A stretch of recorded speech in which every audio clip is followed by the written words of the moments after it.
ബിജു പ്രഭാകരന്റെ പ്രസ്താവന ഒറ്റ നോട്ടത്തിൽ മഹാബദ്ധമാണ്. ഒരു സംശയമില്ല, കഞ്ചാവ് കേരളത്തിലെ കുട്ടികൾക്ക് വ്യാപകമായി കിട്ടാൻ സഹായിച്ചാൽ അത് വലിയ തോതിലുള്ള ദോഷം നമുക്കിവിടെ ഉണ്ടാവും. പക്ഷെ ഞാൻ അതിനെ മറ്റൊരു രീതിയിൽ, ഒരു ഡബിൾസ് അഡ്വക്കേറ്റ് എന്ന രീതിയിൽ കാണുകയാണ്. ലോകത്ത് പല രാജ്യങ്ങളിലും ഞാൻ പോയിട്ടുണ്ട്. മിക്ക രാജ്യങ്ങളിലും, പ്രത്യേകിച്ചും കാനഡ, യൂറോപ്പ്, പല രാജ്യങ്ങളിലും കഞ്ചാവ് നിയമവിധേയമാണ്. നിങ്ങൾക്ക് കടയിൽ കഞ്ചാവ് കിട്ടും, ഒരു ലൈസൻസ് വേണമെന്നുള്ളൂ. മദ്യം കിട്ടുന്നത് പോലെ കഞ്ചാവ് കിട്ടും. അവിടെ മദ്യം അത്രയും ഫ്രീ ആണ്, ഇത്രയും നിയമങ്ങളില്ല. മദ്യം കിട്ടുന്നത് പോലെയേക്കാൾ ഈസിയായി, അല്ലെങ്കിൽ അതുപോലെ ഒരു ലൈസൻസോടുകൂടി കഞ്ചാവ് കിട്ടും. നിങ്ങൾക്ക് മെഡിക്കൽ ലൈസൻസ് തരും, ഇത്ര ഡോസ് നിങ്ങൾക്ക് ഇത്ര മാസം കിട്ടും എന്ന് പറയാം. അതിന്റെ ഗുണവും ദോഷവും ഇപ്പൊ മദ്യത്തെക്കുറിച്ച് നമ്മൾ സംസാരിക്കുന്ന പോലെ തന്നെയാണ്. മദ്യത്തിന്റെ ലഭ്യത കൂട്ടിയാൽ മദ്യത്തിന്റെ ഉപഭോഗം കുറയും എന്നാണല്ലോ ഇടതുപക്ഷ തത്വം. അങ്ങനെയാണല്ലോ നമ്മളിപ്പോ എല്ലാ സ്ഥലത്തും ബാറ് തുറക്കുകയും എല്ലാ സ്ഥലത്തും ബിവറേജസ് ഔട്ട്ലെറ്റ് തുറക്കുകയും ചെയ്ത് മദ്യവർജനം നടപ്പാക്കാൻ തീരുമാനിച്ച ഒരു സർക്കാരാണ് ഇവിടെ. ആ സർക്കാരിന്റെ ഭാഗത്ത് നിന്ന് ആലോചിച്ചാൽ കഞ്ചാവ് വിറ്റാലും സർക്കാരിന് കാശ് കിട്ടുമെങ്കിൽ അത് വിറ്റാൽ മതി എന്ന് വിചാരിച്ചാലും എനിക്ക് അത്ഭുതമൊന്നുമില്ല. ബിജു പ്രഭാകർ അങ്ങനെയായിരിക്കും അത് പറഞ്ഞേക്കണേന്ന് അറിയില്ല.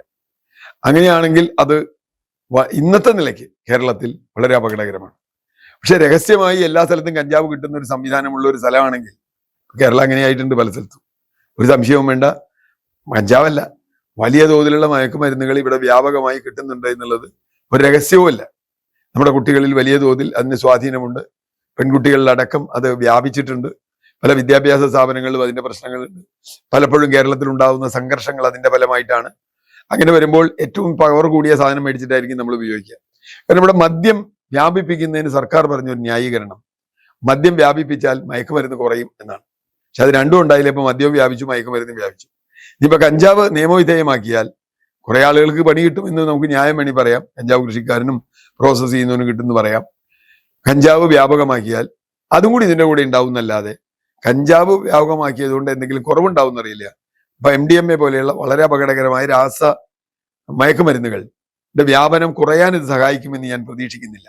ഒരു പക്ഷേ ഗവൺമെന്റിന്റെ ഈ ബുദ്ധി പോലെ തന്നെയാവും ബിജു പ്രഭാകർ ചിന്തിച്ചിരിക്കുക. അതിനോട് ഒരു കാലത്ത് യോജിക്കാൻ ഇന്നത്തെ സാഹചര്യത്തിൽ കഴിയില്ല.